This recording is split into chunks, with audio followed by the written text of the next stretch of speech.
Permission CM కలిసి ఒక నిమిషం పర్మిషన్ కూడా ఇవ్వలేదు.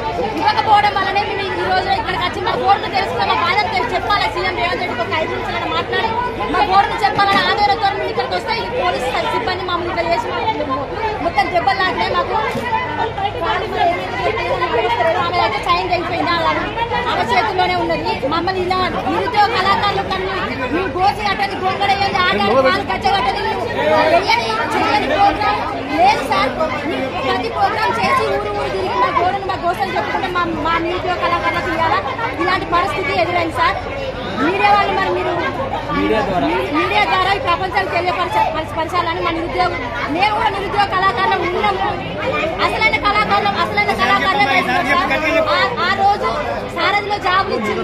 మరి ఆ జాబులు ఎట్లా పోయినాయో ఏం కదో మాకు తెలియదు. అసలు మేము ఆ రోజు నుంచి ఈ రోజు దాకా మాది ఇదే పోరు ఇదే కొట్లాట. కనీసం మమ్మల్ని గుర్తించండి సార్ రేవంత్ రెడ్డి గారు. మా నిరుద్యోగ కళాకారులకు కనీసం 1000 ఉద్యోగాలు ఇప్పించి మా నిరుద్యోగ కళాకారులను గుర్తించాలని కోరుకుంటూ నా మనవిని మీ ముందు మీ కాలంలో చూస్తున్నాను సార్. ప్రతి ఒక్క సమస్యని పరిష్కరించడానికి ఈ రోజు రాష్ట్ర ప్రభుత్వం ప్రయత్నం చేస్తున్నది. అందుకే ఆనాడు ధనిక రాష్ట్రంగా చంద్రశేఖరరావు గారికి అప్పచెప్పినాం. ఈ రోజు దివాలా తీసిన రాష్ట్రంగా మా చేతికి అప్పచెప్పింది. అందుకే మిత్రులారా